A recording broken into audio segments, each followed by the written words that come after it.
are now listening to Empty Out the Clip. This is for grandmas that pass knowledge down through stories and songs. Most are not with us no longer. We pay homage to you. Yeah, yeah, yeah. We pay homage to you. Yeah, yeah. Born and raised in the 2024 in a time way before technology connected us all. I was raised about. Alright, welcome to another episode of the EATC podcast, Empty Out the Clip. It's your boy Leti, so Fiji coming to you with another episode here in the heart of West Auckland, the middle capital of NZ. Man, joining me on this, what looks like a overcast afternoon in West Auckland, but none other than the man himself, producer Cams, the CFO, the head editor of the WesWes Sports Mag. We were going to be joined by one other guest, but he should be enjoying his R&R. What do you say about that one? Yo, she dudes can't make it on, but yeah, I'm here and glad to be here for you, bro. Talk about Nice. man, the hectic week in terms of like pop culture and music and all that stuff, but we'll get to that. But yeah, man, I'm glad to be here, brother. Well, you need the drill, bro. Let's do some shout-outs. Yeah, man, just like shout out to you and the crew. I know Eddie, he's on holiday too. He's in Bali at the moment doing a nice First 15 boys, eh? first 15 boys out of Liston at the wedding, eh? So 2 weeks over there. So I saw some of the photos, man. He looks like he's having a good fun time. But nice to be outside and somewhere tropical, because right now in Auckland, man, it's just freezing. But yeah, shout outs to Eddie on holiday. Shout outs to Kaiser that they couldn't make it today either. Man, congratulations for that guy and what he's going through in terms of the system.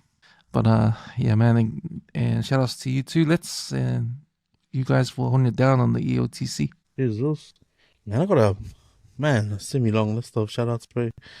But first shout-outs is to the cuz Phil Your Butty. Obviously, he showed up with his camera to the Auckland Grand Ball, Winter Ball last night. And yeah, we're just going back and forth. Appreciate your heart, cuz. Awesome stuff to show out and yeah, help out the fams. And the goal is to earning their own standalone hall in Auckland. Another one's a happy birthday to one of my youngest customers, and this is to young Theo Colosse. So he always comes in with his old man and his mum. He's a bit of a character, man. He's not at the point of sitting still on the chair yet, but you'll probably get there in the next 2 or 3 years.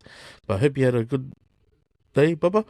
Another one's to the cousin Matt and Leo. Obviously, he does a lot of work for the Auckland Society, just in the stuff that he does in the community. He's that voice of the Pacific, New FM. That's his voice. But yeah, just for a guy who's come into the space in the last 20 years and just does the work that he's doing at the moment is unchallenged, and for him to be able to pull off the second Grand Winter Ball last night is testament to his character and his heart for our people. Another one's to Dominic Law's family. Just almost a week now since the Usos been passed. Thinking of you, Gladys and Maya and the rest of the Law family. And then happy heavenly 41st birthday to my bro Nance, who turned 41 during the week. It's pretty much set the tone for the week and all the stuff that's happened this week. But what can you do, bro? That's life, eh? I guess everyone gets their calling at some stage in their lifetime. But yeah, that wraps up my shout-outs. So you can catch more of our content on our webpage, www.weswesnet.com. You can also find us on Spotify. It's Empty Out the Clip. Also, you can find much of our stuff on our YouTube channel. Producer Cams usually uploads week in, week out. And also find our Facebook page. It's a private page. Here you can post and comment on any content you want the brothers to talk about on the pod. Just answer the questions and security will let you in. Sitcom also. Bro, it's been, like I said, bro, it's been a tough one, man. It's probably one of the toughest weeks probably to date that I can think of, bro, since probably losing my parents. But yeah, how's the week been for you, Moles? Busy week, man. I had a busy week, so work was like extra busy. But it's good though, because when you're extra busy, the time goes fast. And then Monday to Friday flies, and then back into the weekend. But yeah, man, just that job I'm having to deal with down in Hamilton, it's just ongoing, man, and just, man, so much paperwork, it's not funny. So I have to deal with that. And then yesterday on Saturday, took the boy out to his semi-final game. against Mount Albert Lions. They won last minute try. Yeah. So it was a pretty cool game because they shot off to a good start and they were up 32-12 at halftime.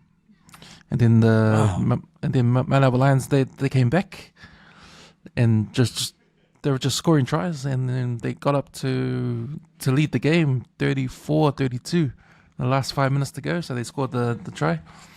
So it was a tense last 5 minutes. Glenora, they scored a try in the last try in the last minute, so to win the game. So that was the semi-final for the boys. So they face Papatoi next week in the finals. So yeah, man, I was like, exciting game, man. It was cool, man. It's good to see all the parents there and all the parents just getting into their kids' just shouting on the sidelines. You know how it goes. It's funny, yeah. You get the abuse to the ref in broken English. It's crack up, eh? But nah, man, that was the Saturday. So just the normal week, work and games, and there's finals next week, so games are gonna be over. So our weekends will be back in the mornings. So yeah, man. Yeah, it's a good week. Solid. I haven't really had a busy week. I think I need like 2 shifts, beginning of the week, and then 3 days off. Or 3 shifts and then 3 days off. Back on tonight. Yeah, but I guess blessed day. Like I've been able to do a lot of stuff with the relocation of my cutting studio, which is it's been awesome, me. Oh yeah. Yeah, just I'd had a few haircuts on Saturday, but to me, it still felt foreign. Even Friday, like the setup's still foreign, man. So, it was good that I've got a lot of customers that come and they're like, "Oh man, let's come together, nice," Trying to, without that sort of feedback, then it makes me not want to go out there and arrange it properly. So shout out to my boy Deza, bro. He's always coming through like Fridays, like he's always getting touched up, bro. For a koinga, bro, it's got to look sharp, when you got next to little no hair on your head, but just always keen to come and get touched up. But yeah, I ended up pretty much, I'd say 80% there now. I managed to put the door, it's all sealed off. It feels good to have that done. And then fortunate enough to catch up with the boys this morning for breakfast, man. This probably be my food review later on. We went to that place. I don't know if it was a singer lady. She was talking about this place in Avondale, man. $25 all you can eat buffet breakfast. So we went and checked that spot out. It was pretty funny, yeah. But yeah, shout out to the boys for making that happen and sort of just making it a regular thing now, because a lot of our friends and pretty much like what's happened this week, bro. The passing of so many people. It's like, but you got to make time for people, man. When people reach out to you, man, make time for it, because you never know. That might be the last time you see them, or, don't want to leave things in a bad place. Mm-hmm. But otherwise, the solid week's been crack up, eh? Like, just like, man, it feels like I'm not even working. But I was like, I must be working if I've got to go to work tonight. But just ticking off all these things that I've been wanting to do. So, just a few more things to do on the Holden and probably hopefully get it ready for summer, eh? Well, that's my end goal for things that I need to do around the house. Nice. Thank you, bro. Bro, before we get into sport, man, what about the devastation of all the passings this week, bro? Man. Bro. First, it started off with Malcolm Jamal Warner. And, man, if you don't know that guy, you probably grew up in the 80s, because the Cosby Show was a big deal with a lot of people growing up that time and being probably the best sitcom at the time. Yeah. And I remember New Zealand, like on TV1, TV2, there was no TV3 back then. So, TV was the main entertainment in anyone's household, along with going to the video store and hiring out some videos. But when it came to TV, man, it was sitcoms, and the Cosby Show was probably the number one with us growing up. And, if you don't know the Cosby Show, it's about a black family that and their trials and tribulations growing up. And they've got the kids, like they got the older sister, played by Lisa Bonet. What was her name? What was the sister's name? I forgot. I don't know, bro. Yeah. I forgot. Was it Denise? Not Denise? Nah. Denise, yeah. Denise. Was he? Yeah, she was the fair, yeah. Because she was the oldest, eh? Wasn't she the one who got go and she had the baby? Because she wasn't the oldest, she was second oldest, wasn't she? Were there 4 kids? Were there 3 girls and 1 boy? Yeah. Then it was Theo. Yeah.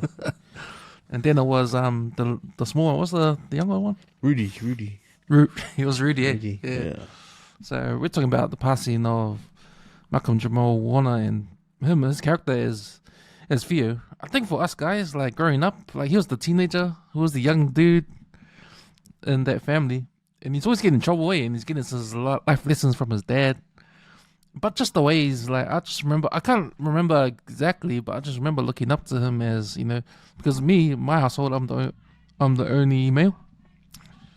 Like, just me and my dad, and the rest, my mum and my 2 sisters. So I could probably relate to Theo a lot, because Theo was surrounded by his sisters too.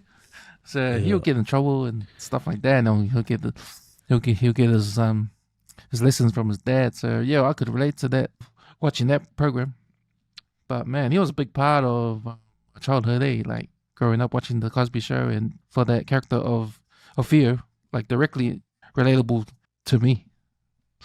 Hey man, so yeah, that was pretty sad. And but it was interesting, because when I saw the news when his picture came up, they said he passed away because it was an accident. He was on holiday with his family and he drowned, which is bro, that's pretty sad. But man. But when his face came up, man, I remember everything came flooding back. Who he was, but it just reminded me how much I forgot about him and the character he played. I guess because, when it comes to the Cosby Show, all the news has been taken up from Bill Cosby being a rapist and all that. So he's gone to the prison for that. And it's left a bad buzz on that show. But back in the day, in the 80s, man, growing up watching the Cosby Show, that was the one to watch, eh? Yeah. It was sort of like was that and Family Matters, but I mean, their prime spot, like their 5:30, 5 o'clock before Home and Away and Neighbours and that. That was the show, the Cosby Show, and it was all about Dr. Huxtable. But yeah, but Theo, no, but you're right though, like in the way they played out parts and scenarios for his character on the show. But like, like they say about movies, man, like if you're referred to as Mr. Miyagi and you go and act in Terminator, as I said, Mr. Miyagi's on Terminator now. Like Theo Huxtable, didn't matter what role he took, they thought he's always Theo. He just looks older, and he's just Theo with a beard now. But yeah, man, what a sad way to pass away, like obviously trying to, because I thought it was like he was trying to save one of his kids or something. But yeah, people don't deserve to do that, man. Go on holiday and then pass away. Like, fuck, that's crazy, man. Crazy news, eh? Yeah, I remember Family Matters. Family Matters came afterwards, eh? So it was like the 90s version of the Cosby Show, eh? The Cosby Show was the 80s. That finished, and so they had to do remake it sort of and do like the Family Matters thing, which is similar kind of dynamic, eh, with the family. And do you remember? I remember Theo's mate always gets in trouble too. The schoolmate, his name was Cockroach, I think. Oh yeah, Cockroach, yeah. And that was kind of like the thing with the Fresh Prince of Bel-Air with DJ Jeff being his friend, eh? Like so. Yeah, because a lot of it would have been around the peer pressure, or we'll be invited here. What should we do? Like, how would you hold yourself, eh? And obviously, like having the father figure, or like what's right, what's wrong, all those sort of scenarios. So yeah, exactly. Obviously made for good television back in the day. But yeah, even with the passing of him, bro, what about the passing of Hulkamania, G? Like, fuck, Terry, bro. Come on, Terry Skonskis, bro. Like, fuck. Like, the week could have gotten worse for me.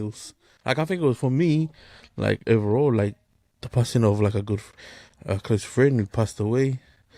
And then, obviously, Nonno's birthday, but fire, bro. Just all of these, just bang, bang, bang. It's like, what the heck? It's like, man, because it's literally our childhood, eh? If you think about it, it's like, bro, it's literally our childhood just being taken, plucked from earth and then, man, passed on. It's like, to me, this is not going to sing for a while, eh? Because, it's like, bro, I was a big fan of Hogan when he went Hollywood.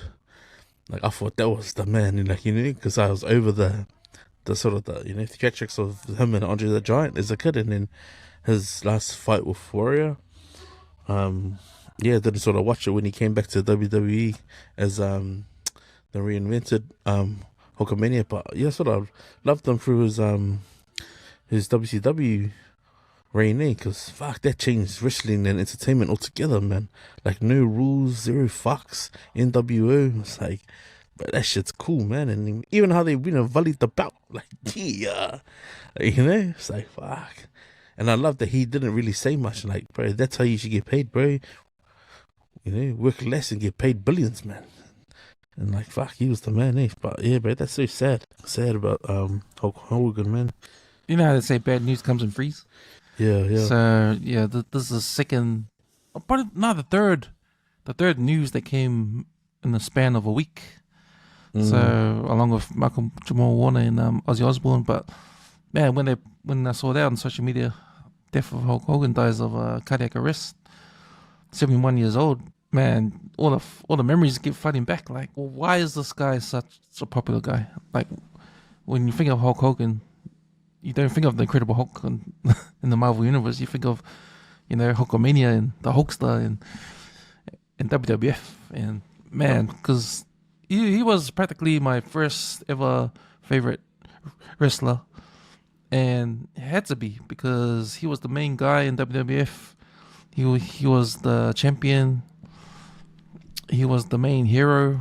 Like that song, Real American Hero. Like, he was everyone's hero, man. Hey. Yeah, and, bro. When you talk about wrestling, you talk about scripts and writing a script. So he was written to be the main guy in WWF wrestling, and he's the guy that made that character. Like, he made the character Hulk Hogan. From everything from the way he talks, the 24-inch pythons. What you gonna do? What you gonna do, brother? Right. That quote in itself, eh? Yeah. Some numbness of him, and everybody knows, man. The ripping up the t-shirt, the music, his finishing move, the leg drop, and man, just everything about him, eh? And like, he was the man. He was the man for a lot of people, man. And I just remember WWF back in the days when I first got into wrestling, when I first came to New Zealand, shows, like through TV, and Superstars of Wrestling was the first program to come on TV. Introduced you to a whole lot of wrestlers back in those days: Bad News Brown, Ravishing Rick Rude, Jake the Snake. That's when Jesse the Ventura's commentary, eh? Yeah. And so, yeah, that's right. Yeah, like, and he's from the era of Iron Sheik, bro. Like, these guys were freaking massive, They were like, and for Hogan to come in at a time, like, bro, who's this dude, eh? And then the introduction of Andre the Giant, it's like, bro, that dude's gonna fight that dude. Hola. But yeah, bro, like, fuck, yeah, you can't, yeah, bro, it just takes you back so many years ago, eh? Like, fuck, that's more than 35 years ago, bro, and you're playing in front of the TV, eh? Waiting for Hulk Hogan music to come on, eh? It's like, especially when all those guys, all the baddies come out, like Demolition and Axe were getting smashed, eh, from the Warlords and Warriors and that, and then you see someone behind it, then you see $1 Million Man, he's like, yes, man, he'd be angry, eh? Then, come on, like, you're just waiting for something to happen and nothing's happening, eh? And all you can hear is just that crowd just beats out like, boo. Then you hear that ching, ching, ching, ching. It's like, yeah, like, bro, you just get up here, get out there, smash him, eh? Well, if Hogan's coming down, bro, and just that song, eh? But you can just see the reaction of just even the crowd, eh? Like, they can go from like, man, there's no hope. As soon as you heard Hulkamania's music coming to, like, you just like, yeah, get it there, yeah. Like, it doesn't matter what happened, even if they all got a hiding. It's like the fact that Hogan came out to save the day. It's like, yeah, like that's how you wanted the night to end, eh? I hate it when they like play his song halfway through and then Jesse would go, all right, thanks for watching, good night. It's like, fuck, what are you doing? You had to go get the rest out, you had to go follow the rest of it at the video store when it came out on video or something like that, But even his theatrics, even his performance on the ring, like there's always that part when he's getting wasted and and he comes back, he does his and there's no effect. Yeah, when he's looking, he's on his knees and he's looking, and the opponent, he's punching him in his face. Yeah. And he takes it and he just doesn't, no effect. And he's very hard, eh? And he's breathing, and all the crowd's going, whoa, he's coming back, he's coming back. No matter how many times that opponent punches him, no effect there. Yeah. And he gets up and he revs up and then he clotheslines or body slams and does his leg drop and 1, 2, 3, game over. Like, and then the music comes on, there. You know, that's badass. And when you're a kid watching that, you're like jumping up and down because like All Blacks scored or Samoa scored a try in the last minute, man. You're like excited like that, man. It's like, for sure, man. Damn. So because you remember, bro, he went bald, bro. It's like, how many Tula guys do you know, blonde hair, tan like that, eh? Like, this guy was tanner than The Rock, bro. It's like wearing yellow Spanx and yellow boots with white soles, bro. Like, that's what takes you back, bro.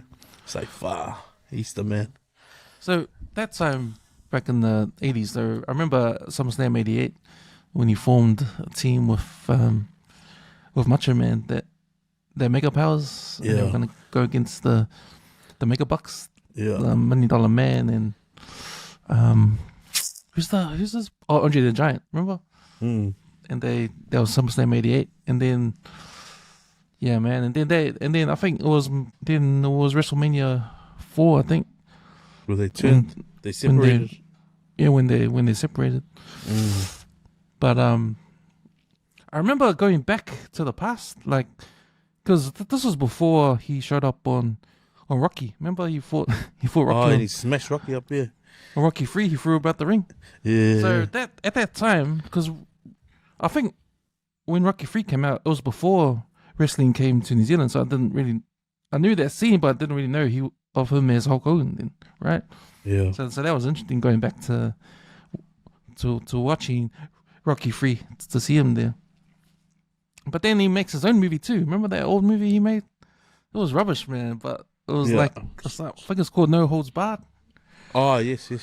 It came in the movies and it was a big deal because here's Hulk Hogan and he had a different uniform on. Yeah. So, I remember watching it once as a kid, but I can't even remember what happened. But I think that was the build up to him and Zeus fighting, me. Oh, that's right. That was the build up to him and Zeus fighting, and that's right. Then that's when they had that on the side of where you walked out, they had that Brother Love, and the guy was a Gorilla Monsoon, not a gorilla, but I think it was Gorilla Monsoon. Had that glitter jacket on, and he had the shades, and he'd do the side interviews, and like whenever the wrestlers were coming out. So they'd introduce them, they'd come to the rings, and they'd go back to the side.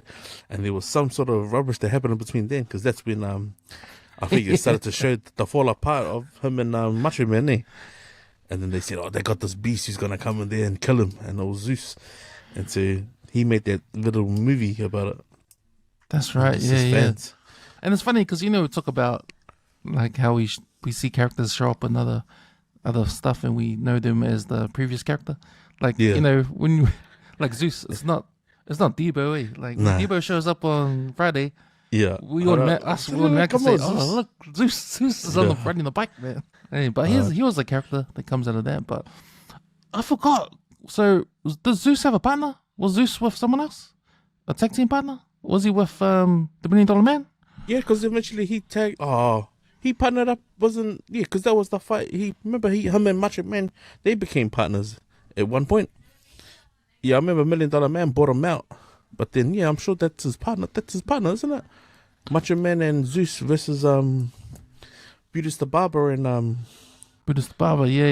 They okied his hair. I forgot what it was. It might have been Survival Series. Brutus the Barber and Hulk Lee. Yeah. Yeah, man. So for a long time, man, during those times, like Hulk Hogan was my favorite wrestler. But you notice he never showed up on the Superstars of Wrestling. Yeah, he only came on the main event. The main event stuff, like the Survivor Series, Royal Rumble, and then SummerSlam and WrestleMania, but never in the Superstars of Wrestling program. Eh? We get to see all the rest of the characters or the other wrestlers, but we never see him. So I guess that was more of like the aura of him. Eh? Like you only see him on the main fights, and that. I sort of got out of wrestling. I sort of lost interest in it just before WCW started. So I remember him going to there and becoming Hollywood Hogan and going into NWO and all that. But that was just when I wasn't watching wrestling anymore. I wasn't interested in it. So that brought a new generation of people into Hulk Hogan. Like you mentioned before, you were into that part of his career. Eh?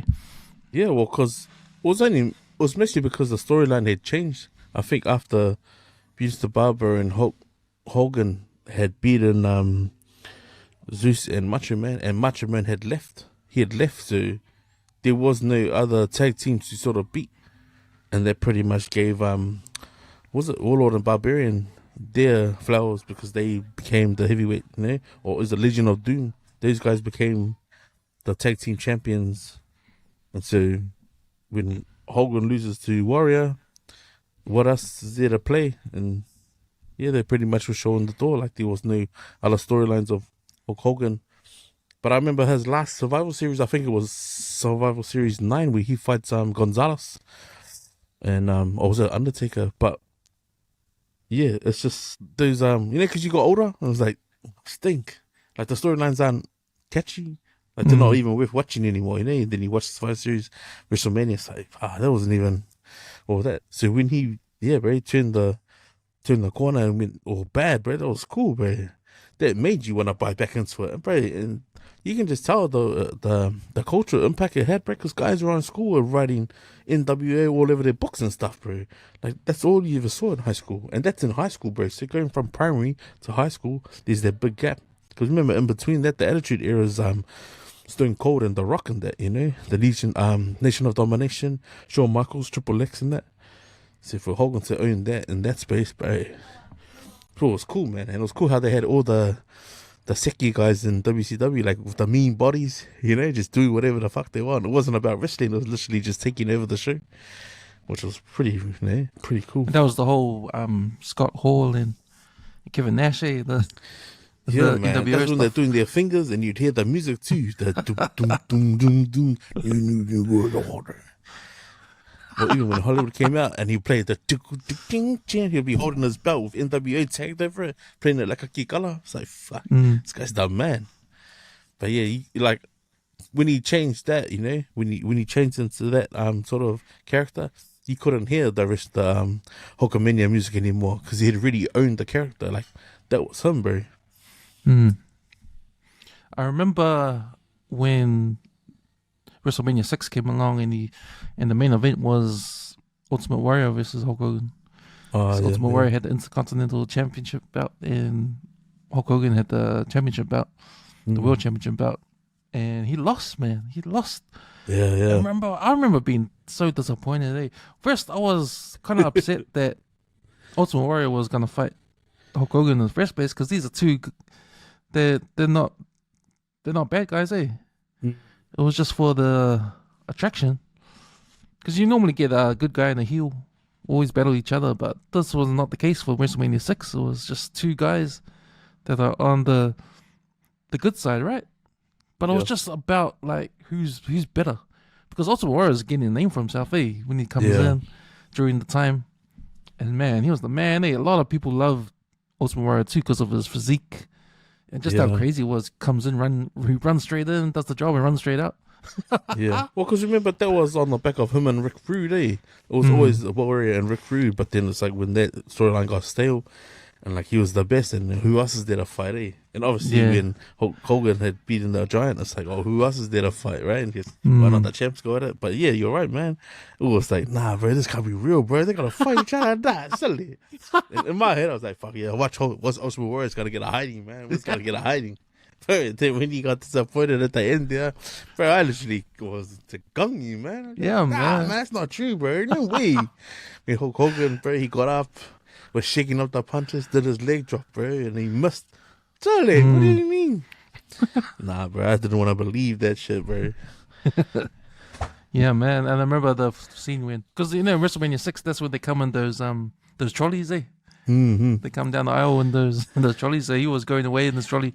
He was looking at Ultimate Warriors in the ring still, celebrating, and Hulk Hogan was going backwards in this trolley, just pointing at Ultimate Warrior.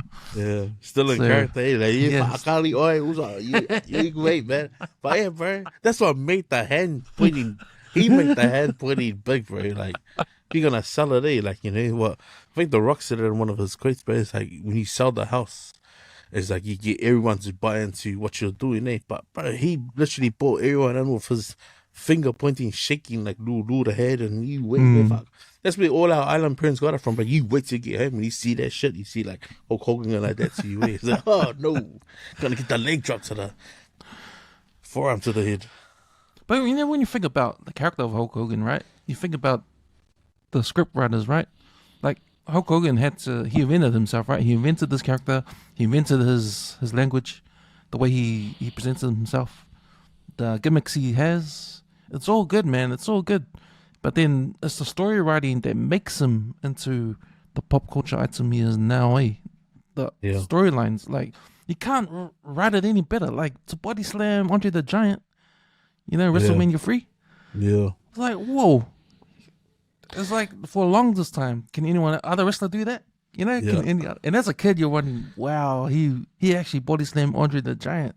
No one can do that for Hulk Hogan, you know? So that just sets off just the aura this guy has, eh?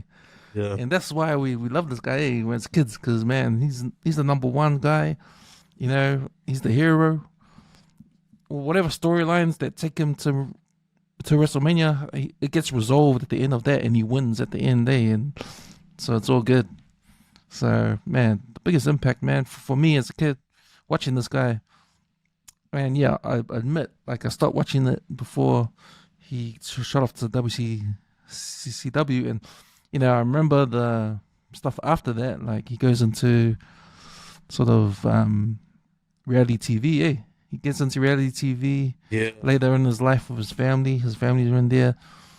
He gets he divorces, eh? He divorces from his wife and all that and drama it's all shown, there. eh? Like, that's the thing, bro. Like, he obviously showed pretty much his whole life off screen, and but him doing all of that, and then him sharing his journey post wrestling, and that, even just be able to show his family on a reality TV show what he's going through, and then how he fell into depression. But that was pretty much his calling back to Christ and stuff, you know. Like, he put so much in his faith, and it showed right up to his last days, man.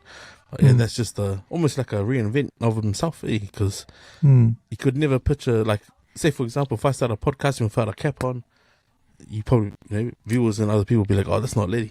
But right, it's like, he kept that character back. You could ever see him everywhere he went. He always had a bandana on. He even went to the Hall of Fame awards, bro. He still had the bandana on. It's like he could never not see Terry without his Hulk Hogan character on, because people just remember him. Oh, that's the guy wearing the bandana. That's Hulkamania. That's Hollywood Hulk Hogan, bro. So it's just amazing how he could, those little things. He's always kept it himself, but just for him. Even like in his last pictures, bro, it's like, bro, you can never picture him with his bald head, you know, or his long hair, because he always had the bandana on. But yeah, bro, that's just, to me, it's still on shock, bro. Like, that's a tough one, man. Yeah. Just, it is tough when you hear, after you hear his passing, and your memories get flooding back, and how much influence he had on you as a kid, eh? Like, and this is something that, you know, we know because WWF came to New Zealand. Imagine if it didn't. Like, would we have still known about this guy if wrestling didn't come to New Zealand? But it's one of those things, because I'm always interested in popular culture, especially from a Polynesian perspective, from a PI perspective, because what happens is that we have different views on pop culture. Things that the Polynesians are into, we're not really into. But the things that we're into, they're not really into. So these things that come through both, like Hulk Hogan, he's big for everyone around the world. So that's how big Hulk Hogan is. If a character like Hulk Hogan can penetrate the Polynesian interests in terms of pop culture interests, then you must be a big deal around the world. Yeah, bro. Well, look at this. If he brought us to light, man, and look at every island parent needs that. Fuck, bro. He's already resting with the savior, man, because he pretty much taught our mum and dads this lima. Just like, fuck, gully, mate. Like, shucks. It's like, they pointing to me or you? I'm sure they was coming to you. Man, what you gonna do, brother? Yeah. I swear, my dad must have looked at me when I was a kid and been like, in character of Hulk Hogan when he was doing his hand at me like that. And I was like, oh shit, damn, sorry, man. A little out, mate. Now, Seki, also, we'll move into the weekend wrap of sports, bro. Did you catch any sport on the weekend? I'm gonna catch the Manly Seagulls. They're gonna play tonight, but I did catch some of the Warriors game yesterday, and after that performance against the Knights last week, and they had a horrible game. They didn't have a good game, man. They were lucky to win that. But they played it. They played here, right? This game. Who did they play? The Titans. Titans were on the bottom of the table. And I mean that says the NRL, do we? Bottom of the table versus the team in 4th place. Come here in the cold. Come out of the nice summer days out in Gold Coast and whanga the home team on their home surface. Yeah, yeah, and you got to give it to the NRL's competition because anyone can beat anyone on their day. Yeah, bro. And that's the best thing about this comp, man. So you can't be complacent no matter who it is. Because you're right, man. Bottom table team comes over here, I have to fly in the cold, and there's wins over here, and pull off a win. Yeah. So if I can take anything from their highlights, sure, shout out to Sean Johnson and his debrief on the Warriors' right edge there, and everyone knows who the guy with the long hair needs to go get a haircut, right? Because it seems to be him, eh? It's like, bro, he's getting penalized or put in the bin, or he's just shooting out of the line. It's not communicating to their right side, so they need to fix their shit up, man, because that's not gonna do them any good if they make the top 4 into semis. I didn't catch the Lions Wallabies game, but I heard the Lions just won. A couple of points. Just won there. Yeah. Well, it was a hard week for picking TAB tips, man, because the bro Mickey was like, nah, bro, this weekend's too hard to call, bro, because if he knew, like, even like the Parramatta game, he said, if he knew Mitchell Moses was playing, he wouldn't have picked the Broncos to upset them, but then, nothing. Yeah, that was an upset.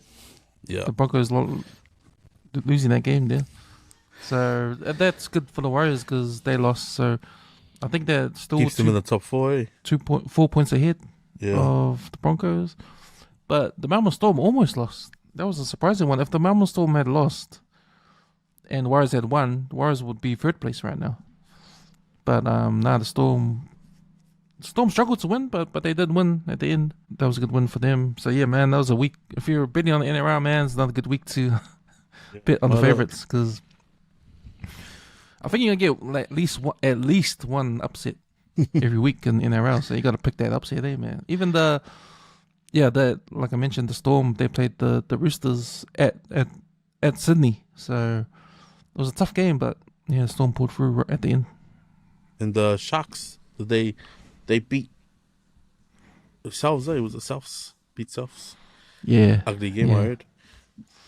Yes, I didn't see that game. But no, I think the All Blacks don't play until after next week. They play next week, eh? Argentina?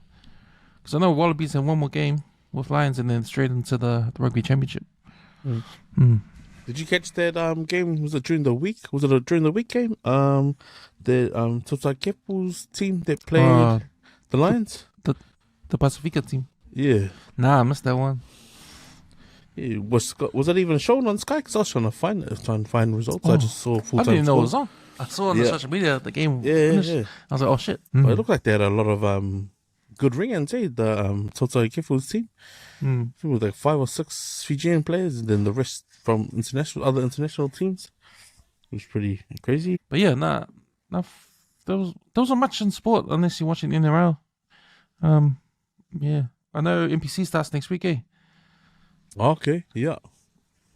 Probably wait for Auckland's fan page to get up to scratch, man. But Auckland Rugby Union, man, get better, bro. You can't say live stream and then make everyone fill out these fucking long ass questionnaires just to watch fucking club football. Like, you're fucking real, man. That's ridiculous, bro. Fucking ridiculous. Oh, did they show the Gala Shield final? They were showing all 3 finals. So the 85s, I think the 2nd division, and then the Ponsonby game. Oh, yeah. Yeah. But see, I saw the questionnaires, bro. Thought it fucking could be fucked. Fuck it, I'm not gonna watch it, man. Fucking waste your time. Fucking get better, bro. That's why fucking everyone wants to lead this franchise. You fucking can't do the simple things right. Fucking you just put the link in there. Like, literally put the link there so you can fucking just tap on it. Fucking use the fucking social platform better, man. Kaya Kelly, they should be our Kaya Kelly of the week award to those guys. Put the link so you can click it and highlight it or hashtag it. Fucking make it easier, man. Should we get into our our first article. It was only the one article, bro, and obviously it's an RNZ article about the 46 washing detergents found. Three of them, three of them found is fucking pretty much like just using water to wash your clothes, man. Like, what the fuck is going on with that shit, man? And shout out to all those people who went and bought those brands and thought they were making their family smell fresh, bro. But otherwise they had moments like myself when I used to go to work and look around and smelling the shoulder on my t-shirt, being like, what the hell is that, me? Or is that my mate standing over there about 10 meters away? But yeah, you read that article, Eels. Yeah, I think that's appalling, man. That's appalling. That's appalling, man. Like, especially because how the hell? The eco brands are liquid, eh? I'm just like, I'm looking at my washing powder right now, and I'm using Surf, so I'm in the good books. Yeah. I'm Surf, yep, Surf. Surf's not on that list, but man, those free detergents. So what are they? Shots, laundry, liquid, eco living laundry detergent, and the one Restar with lavender scent scores 27 out of 100 points, which is same as just putting water in your laundry machine. Like, you must just not even put any that's detergent in there in the first place.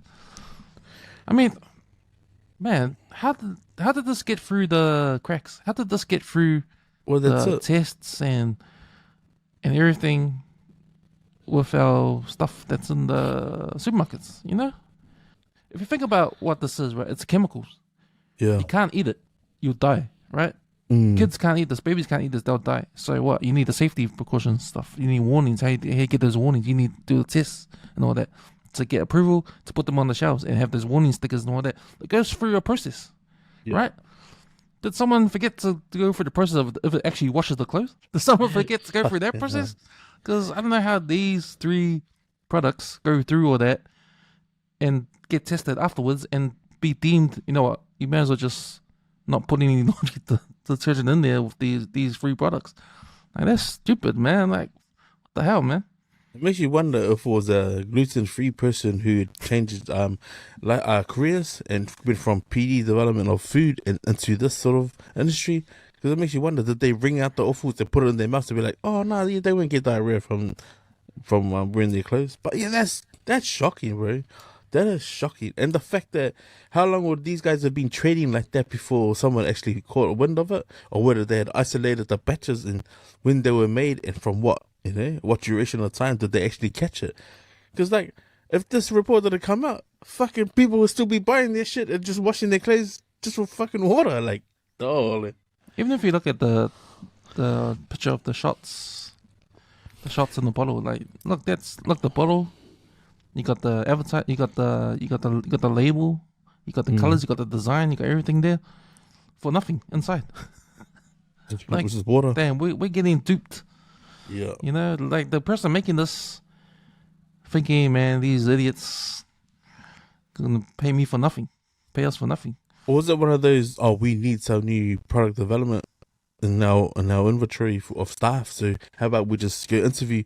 This is where all those builders and all those tertiary education people just get those jobs, and they chuck them in and go, do your thing, man, and come up with a flash bottle, and then does it do the job? Fuck, clearly not, man. That's shocking, eh? Considering that we got more than 46 like on the market. Just in general, where like to even still be picked out like that, yeah, that's got to take a hit to the brand and all this. But better to let people know about it, eh, than for them to try and keep it quiet. Like, usually, if they've come out, if RNZ have found something like this, you'd be expecting them, the brand itself, to come out with an apology, right? I haven't seen an apology yet. It's a lesson for everybody. Yeah, it's just remember there's resources out there. There's New Zealand consumers. Hey. There's the New Zealand Consumer Act, which is law. Like, there's stuff in there that you probably don't realize that you have the right to do when it comes to service. Yeah. And I think it was Kaiser mentioned last episode today, like, the consumer if you get some food and it sucks, you can take it back. Take it back. Yeah. Yeah. Don't be mad, man. Yeah, don't be ashamed. Yeah, bro. Like, especially in days like, you know, today it's hard to get a job, and spoke to my mate over at the Oasis. He said like more than 3,000 people applied for 55 jobs, man. Damn. Like, how do you filter through that? You gotta look up manufacturing and stuff. But like, yeah, that's alarming, bro. But yeah, bro, be better at these guys, bro. These manufacturing companies, so like, aye, don't take shortcut, mate. It's not about putting the production for supply. Fuck, it's about putting something out in the market that's worthy of being bought and not wasting people's hard-earned money, man. Shit, that is no good. Nah, Seki Us. We got comments corner, bro. Oh yeah, so we got a first comment from Vailima 49 S99. Shout out to Miracle, who commented on our last post, and it was something like, on the copper shoe. Yeah, if he was a cop and was single to mingle, yeah, he was in there. Charles, thanks for the 5 cents on that one. And there's Anita Love Songs 8076. She said, "Oh, the CEO doesn't take the cake. It's the two Island Boys." Okay, don't know about that one. And Olivera 9137. It's about the movie review. She's saying that they're looking forward to the White Men Can't Jump, starring Wesley Snipes, Woody Harrelson, and they've asked if Cams could do an old school review on rap artists like Run DMC. And also if we could find a decent pizza place somewhere, because they're just saying that the pizza at the moment is makwa kaipu. Yeah, and then there was a question for Chucky about his shades. I got the best pizza place in Auckland right now. Oh, and man. Yeah. Oh, probably is that for your won't food review? Not for food review, but just a little I plug think I've done for it them. before. But I can Yeah, put a yeah. plug for them. Is that the Point Chef one, eh? Is that the one you're talking about? Yeah, Point yeah. Chef. Francisco's Pizza. Point Francisco's Chef. Pizza. So that's for you, Oliveira, if you're listening, now watching this back, but yeah, there's the answer to your question there. And then yeah, Miracle commented again about the Sonny Bill fight, and for that yeah, it's funny. Oh, he just complaining like he feels like Sonny Bill still fought but amateur, but yeah, a lot of people, it's just crazy how a lot of people thought that he got robbed. But yeah, that's our comments corner. Nice. I'm here to our local sport and news, man. Another round of upsets in the 1A, man, and shucks, man. Shout out to Dom's Fiji Rugby for giving the exclusive to us, man. So got the results from the North Harbour. No, it's no North Harbour 1A. Sorry, just from the 1A. And that's the 1A Auckland. So Dorwith went down to Kelston 5-47. De La Salle lost to Mount Albert 17-24. St. Paul's obviously getting their shit handed to them by Grammar 38-0. Botany Downs getting a severe hiding from the boys at Sacred 7-48. The upset of the round, St. Peter's beat Liston 30-15. And then yeah, the biggest upset of the round, King's College beat the boys from St. Kitts 25-20.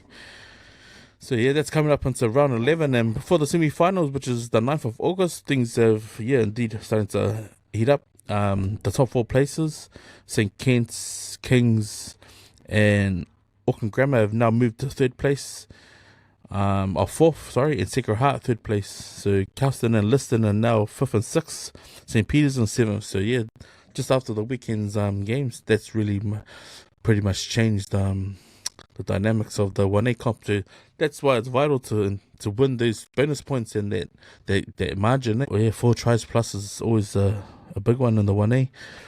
And then yeah, I think Ponsonby won the Gallagher just yesterday at Mount Eden. Eden Park. I didn't even know who they played because Auckland Rugby didn't put a proper link up for us to watch the game. But yeah, that pretty much wraps up our local sport and news. Seki, what have you been watching? What's on the browser? Well, last movie I watched was Karate Kid because we had to do it for our Late Yeah. Returns film review on Karate Kid. It's gonna come out next week, so watch that. You guys will know all about it when we talk about the Karate Kid film breakdown and review. Me, Filippo, and Leti on the Late Returns film review podcast. What I've been watching, yeah, bro. Perfect Fake Spray, still fucking good, eh?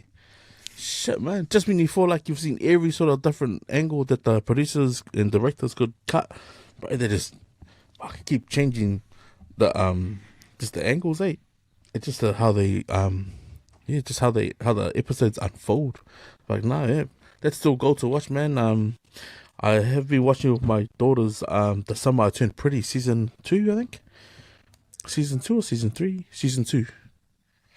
Nah, bro, that's one of those ones, eh? That is funny, right? If anyone wants to watch it or anyone's reading the book, that's the book to read and then watch it.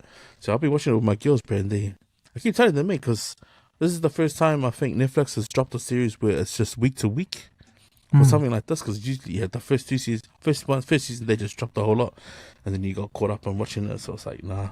But yeah, I've been watching that with the girls. That's pretty. Yeah, it's pretty funny. It's like a lot of drama, eh? A lot of drama about the dating scene and stuff like that. And then Cooking with Rona, man. Shout out to Rita and Chef at the moment, bro, and the marriage of their son Theo, man. And this goes to show, man, like the way people are on social media, right? They might not be like that in real life, man. But the amount of hate they're getting for not showing up to their son's wedding news. And Chef's explained it, man. Like, he doesn't need to tell the world why he wasn't there, you know, for whatever reasons. But you read the thread of comments, bro. If you look at their last their last post as well, bro, they're getting a lot of backlash just from the decisions that they decided to share with the world, man. The fact that they got that many followers engaging with them is a credit to them and their family, right? But to go and up there and just comment so much hate, it's like, man, some people they need to realize, man, they're human. They're human, man. Their faith is big to them. If you're a religious person, you would understand. But if you don't understand, just back off, man. They need to throw them under the bus like that. But these guys are doing well, man. They literally moved their family to the States. Migrated. It's like, if you haven't even done that, then even comment, man.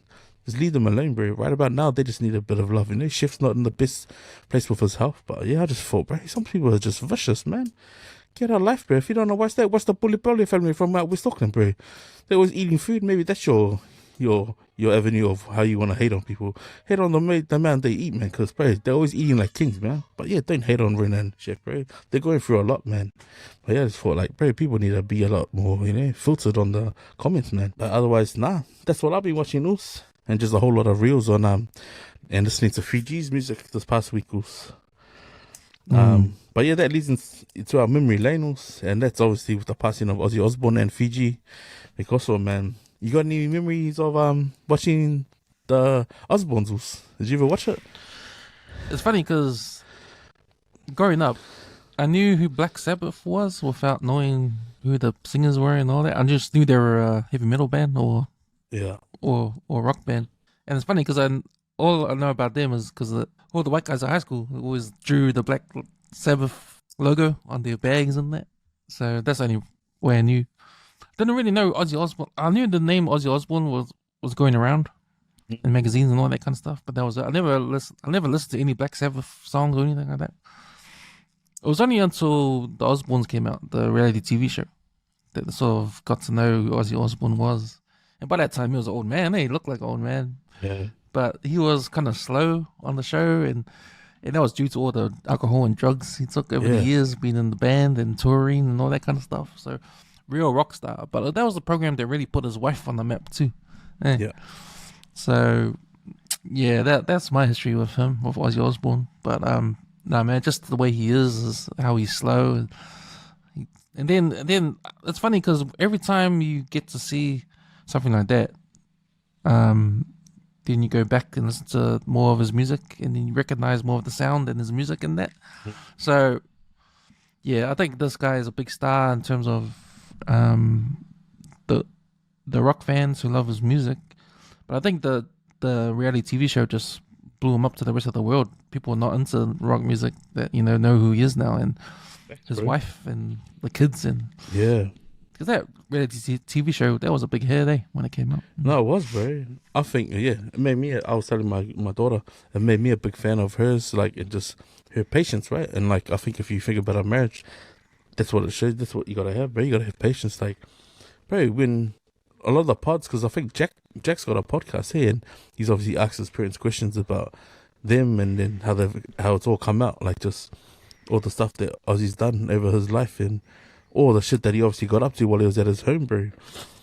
But yeah, I used to love watching that show. It was like, wow, I always had to have time to watch it. But yeah, had to always watch the snippets where Sharon's obviously talking to him. Because, bro, it's like, you'd think, like, bro, how's the old lady go like this with that piece of shit? But then you hear his music, bro, he's a poet, man.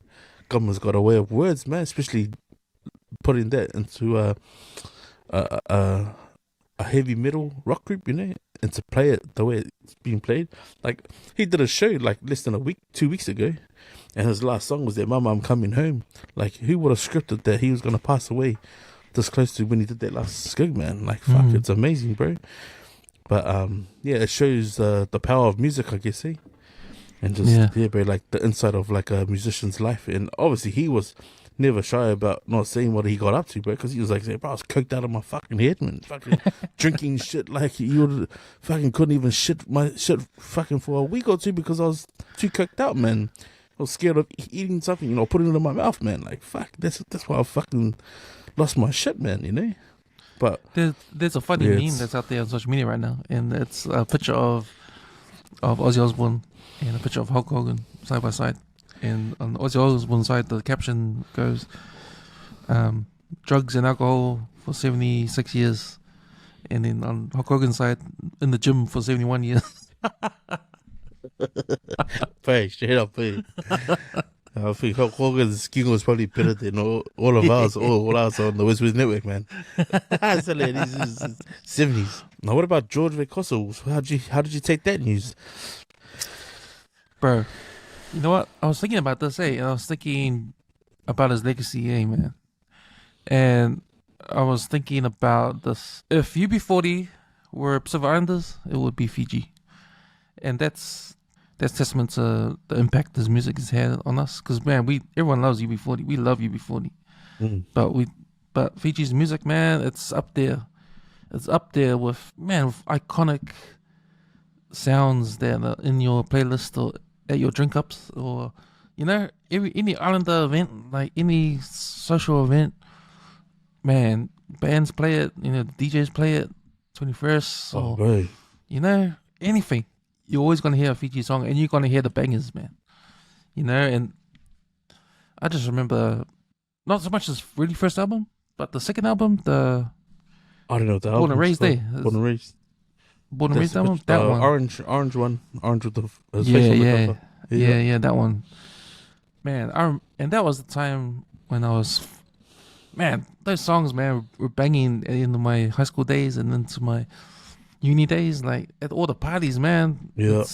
It's Sweet Darling, those songs come out and everyone's singing their songs, and man, that was a time, man. And Naughty Girl, that was one of my favorites back then. Just that reggae, vibe, man. But man, he's got heaps of songs, man. He's got heaps of songs. Oh, but it's funny because his albums span that time of our lives. Yeah, the time when we're really going out, starting to go out, drink and party in that end of our high school days and off into whatever we're gonna do. But those songs, deep into those times, man. So. And it carries on. It carries on to the 2000s. 2000s, 2010s, and onwards until practically till now. Like, you can look at his hits, right, or the songs that are popular on the radio, or you know, on your playlists, on DJs set lists or anything. These bangers that he's had all through these years are sprinkled right through those years, you know what I mean? If you know what I mean, eh? So, yeah, man, I think every album he's had, he's got like one or two like really impactful songs, man, that become iconic in our lives. And yeah, man, it's just so many of them, and that just indicates how good he is, man. How good he is. The songs he's recorded and brought out. But even when you hear the stories about his personality and that, like, he's a really good guy, eh? Yeah, bro. Like, everyone talks about him, like, big heart. Everyone talks about him. Yeah, I didn't take that with a grain of salt, man. But you hit that on the head. Yeah, it's like seasons throughout my life, I know, like, even times where I felt like I was misunderstood, and I felt like no one understood, you know, and to drive me away from drinking the sadness away, I'll just play his jams, man. And I was real fortunate to cut with my mentor Joe at West Coast Barbers, and Joey had his, like, we listen to Eddie Lover. Like, to me, Eddie Lover sets the tone for when you know you're gonna finish work early. We're gonna have a box after this. But then he'd play Fiji afterwards, and he'd sing like "Hey Girl" or he'd sing like "Leandi." When you hear those songs, it's like, nah, I don't think I want to drink today. I want to get spend it with my family, because that's the sort of vibes you got from listening to Fiji music, right? Even when I heard Sosafina, like when I heard Sosafina for the first time, it must have been in '98, man, no '97. And I was like, bro, this guy's Fijian. Like, how can he be Fijian? He's singing a Samoan song. That's ridiculous, you know? And then when you heard Hey Girl, and you knew, like, because I only found out later that he sang Hey Girl with Chelsea, but if you know the story of him bringing artists up with him, you know? And then I got to see that live at Ragamuffin, and he had his backing vocals was Kuvini Waitai, Langa Savea, and Chelsea. Like, bro, that's an epic backup crew, man. And like, they all their own singers in their own right. But he brought the Heart Rain Band with him. And if you've heard the Heart Rain Band, bro, there's no way you can mimic. Like, Brown Hill's nowhere near as great as those guys. Like, that's Fiji's band. Like, that's his recording band. And they're pretty much his band that records on his 50th. So if you see them, his 50th, that's that band. And you can't duplicate them, bro. But yeah, just his love for bringing artists up, and then his bangers. And also, like, just his love for, like, his emotions, like, just to hear that he was fatherless, and why the sad days, like, so when I heard that, I was like, bro, it's the sad days where you feel no one gets you. And so when he re-recorded Sharing the Night, like, fuck, that's, fuck. Man. That's in my wedding song. Like, that was one of the, I used that song when I proposed to my wife. Like, I love Dr. Hook, you know. It was always going to be, you know, when you listen to Dr. Hook, you got to listen to the whole album, like the UB40 tracks. But that song, his cover of it, man, it's like, fuck, to take a song that's already gold and then make it platinum, it's like, fuck, only a certain guy with vocal cords like that can do it, you know? Because you would never have thought like he was singing his own backups on that track. You would think that's Kuvini, man, because like if you heard Kuvini back up for him, and they do the live show, like, solid, bro. But nah, bro, honestly, I just thought, yeah, every emotion that you probably go through in life, and you need an album. If you were to go on a deserted island and just take one stack of CDs with you, you can guarantee that Fiji would probably be your first choice, bro, because he's got one for every part of your life, you know. Happy days, sad days, funerals, even like, you know, you name the emotion, bro, he's got you covered. But that's what I took from hearing his music. But yeah, bro, sad times, eh? But just real quick, top 4 Fiji songs in your head. Ooh. Oh, should we go 5, 6? Okay, we go 6. But that's the thing, man. When you talk about, when you're trying to think of the top 5 songs, like, if you were still alive and you do your top 5 songs, and if you made another album like next year, you have a song in there that will replace one of your songs in your top 5. That's what I mean about his legacy, man. Like, every album he brings out all through the years, he's gonna have a banger. And it's not just a banger, man. It's an anthem. These songs are anthems to your life, man. Bro. You know, these are anthems to your life. And for one guy to write these songs and perform these songs the way he does, like, every single time, like, that's how great he is. How do you do that? Because, you know, you can bring out 1 album, 2 albums when you start your career, and then you can fall off. This guy doesn't fall off, man. Never. Especially for the song. Especially, no, bro, that's probably the most valid point in this whole legit conversation. Because even the songs that he's written for others, hey, they become bangers. And then his reaction to that is like, but I couldn't have taken that song to the next level. Like that, how you gonna act like that, Tyrese? Like, bro, he even said on a podcast, I couldn't have taken it that far, bro. Let's do it again for Jay Bogus. Like, so I probably wouldn't have sung it as good as Jake, as Dre, you know. It's like, that's how humble the guy is, right? But he's talented, bro. But the interesting part of his life, like, I was reading it up, right? So he doesn't leave Fiji. He leaves Fiji because of the coup. You know, the coup that happens, and he goes to Hawaii. So I guess the Born and Raised, that's a very Hawaiian influence album, when you look at the songs and the covers he does from that. But when you're talking about top 5, man, wow. Like when you're touching on when he left Fiji, I love how he spoke about why he chose to take the name Fiji. Like, you know, because he wanted to do one thing for his country, and it was like he wanted people to know where he was from. Like, how gangster is that, man? You know, George Veikoso, but nah, I want people to know me as Fiji. Like, if there's one thing he can go back to his people, it's to let everyone know that he's Fijian. And like, in every show that I've seen him sing, bro, like I've literally heard him sing pretty much all his anthems at One Love and Ragamuffin. But I'll never forget his 2017 stage show that he done, bro, because it was like every song he led up to, and he's like, "Where's my Fijian people?" Bro, and you see the flags, and he's like, "Oh, let me see some flags, bro." At Ragamuffin, bro, you see the Fijian flag, the man will start singing Leanti. Then when he sings Hey Girl, he's like, "Where's all my Mate Matonga people?" You see the Tongan flags, baby? And then he'll go, "Where's all my Usos at, bro?" And you just know that's got the loudest uproar. Let me see some Samoan flags. I remember that one show in 2017 because there was a fight that was happening. And it was right in the middle of the set. And then he stopped the band. He was like, "Whoa, whoa, whoa, whoa." They stopped. And he pointed to the couple pissing in the middle of the show, man. And he's, "Yeah, you." No, don't turn around. You saw me look at you. You make eye contact. You. He goes, "Aren't she? Hey," and where's the other dude? "Hey, come." And he's like, "Shake hands. We're not going to start the set so you guys shake hands." And because of that, the J Book set they followed after Fiji and Hot Rain Band, it overlapped, so people were going to miss the start of UB40. But that's how real the artist is. He literally stopped her set. It caused a backlog and everything was delayed. But for them to shake hands, yes, we're all here in the unity of music, man. Shake hands so we can carry on. And then they shook hands and everyone just started screaming, "Take it from the top." Suddenly he started the song again, man. I was like, "Shut what a..." Yeah, bro, never forget that, man, about that 3 day. Yeah, man. Yeah, that Take Me Away song that was produced by Fiji. Yeah. Fuck, what a talented dude, bro. Because I think people heard of Butty, yeah, because that Lost Coast sound is the stuff that he does. That's Fiji's sound, like, if anything. That's what they see that the Hawaiian music is. Because that's them from up at the north side of Laia, eh? That's where they said that their sound's from. Even like artists like Common Kings and that's what they refer to it.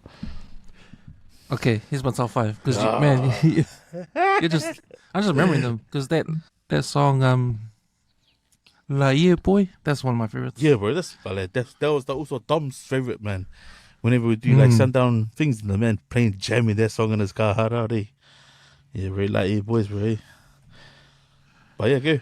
What's your top 5, Wolves? So, La Year Boy, this is not an order. La Year Boy, Naughty Girl, Sweet Darling, Sheridan Night, Smoking Session. How many is that?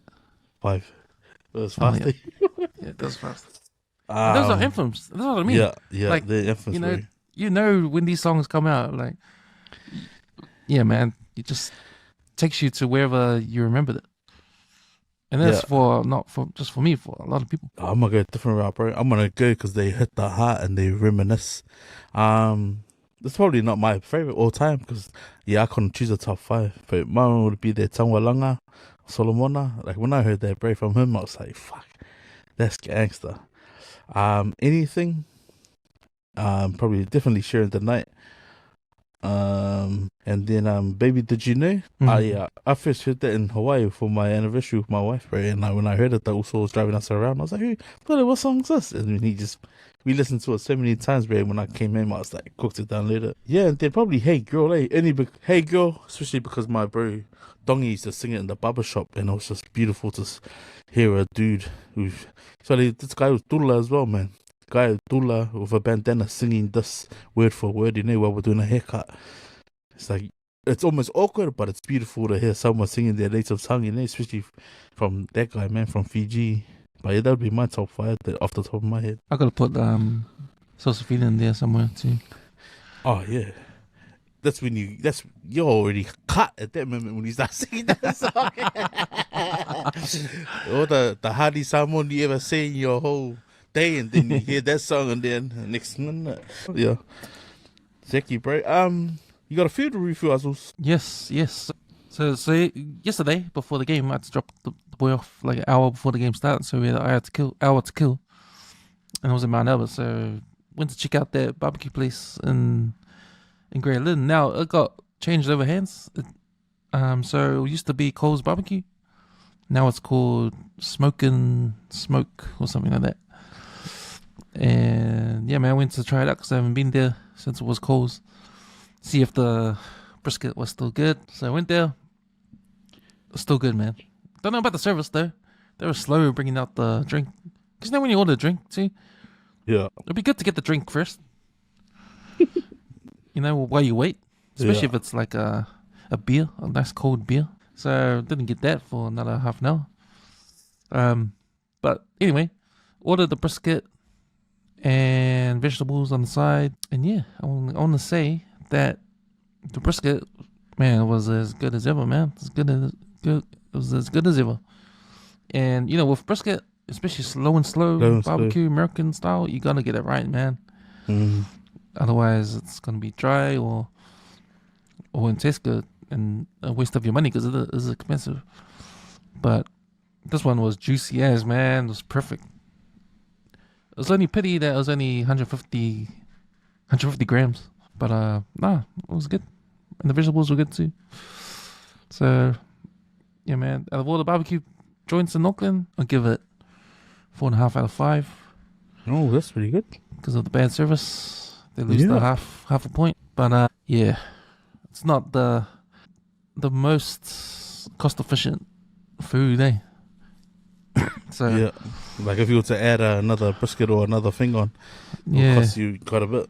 Yeah, it's $25, man, for 150 grams. And that. Yeah, you got to all the sides, but we'll go on a special occasion.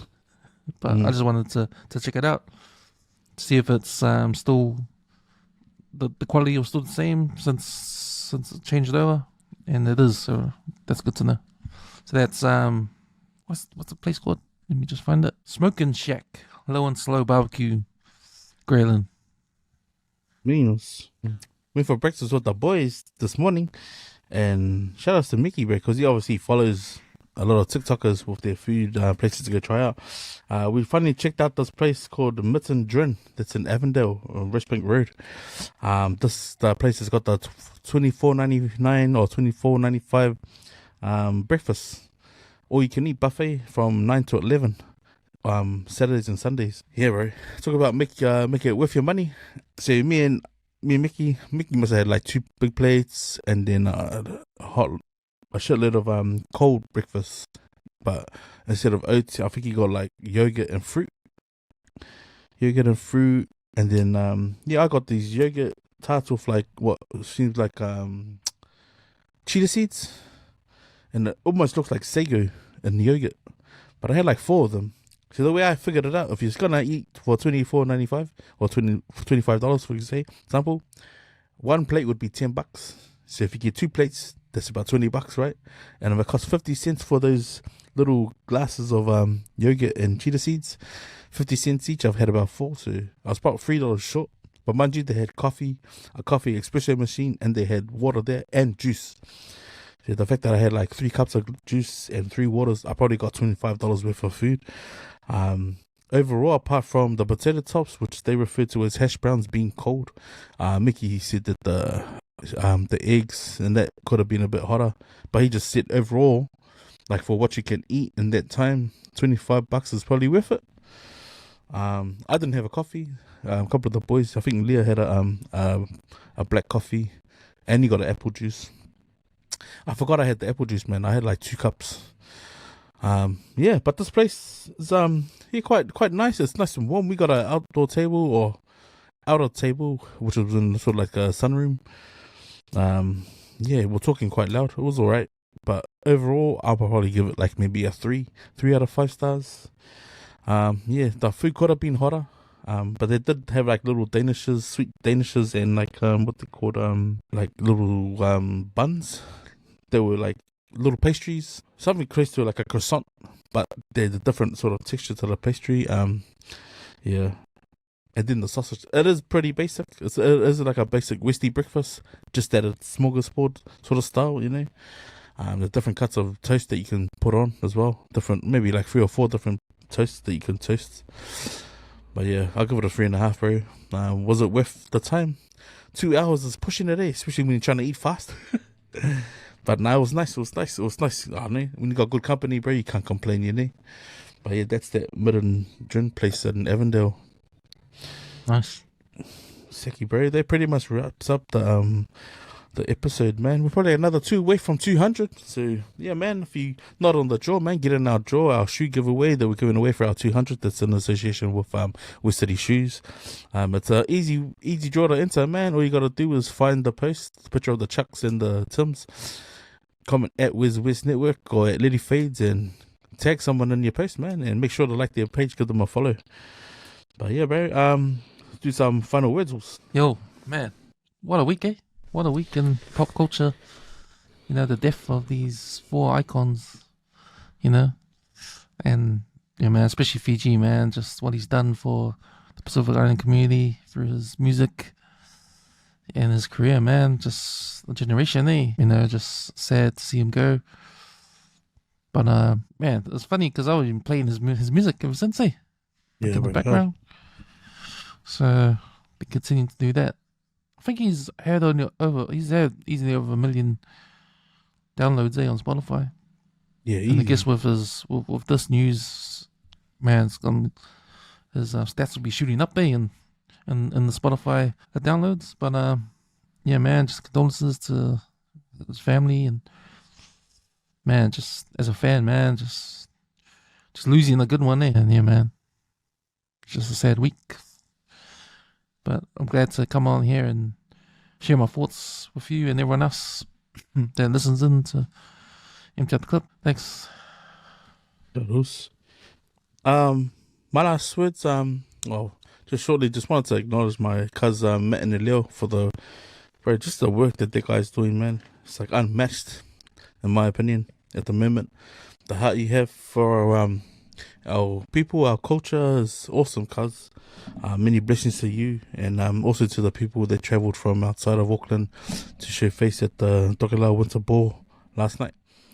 My last final words, it's just yeah, man, don't sit and wait if you're thinking about doing something new, man. Time's of the essence, bro. Time doesn't stand still for anybody, so just real quick, like I managed to check off that list of people that I wanted to rub shoulders with and catch up with for the ending of Matariki, and I guess that the passing of these iconic figures in the world, and especially the music, man, the music scene, it's probably real sad. But yeah, times of the essence, fans, make the most of it, man. And yeah, mad love to everyone going through tough times at the moment. But yeah, prayers and thoughts with you all, man. You know what it is, get late and I love it. Yeah, thanks for listening in and tuning in, man. You catch more of our crew on the 135 Footy Show, also the Counter Rack. Be sure to catch more of our content on our other Facebook and YouTube channel, our Film and TV with producer Cam's, the 135 channel, and late returns. You can also, if you thought this episode was worth watching, man, you know what to do, man. Smash that like button, give us a like, subscribe and share. Share some love for the WesWes Network, where we give our Pacifica point of view in one shot, no retraction. Sekima also. Enjoy the rest of the week, my bro. Yo, thank you. See you. Fuck out of here. Let's go. Bye.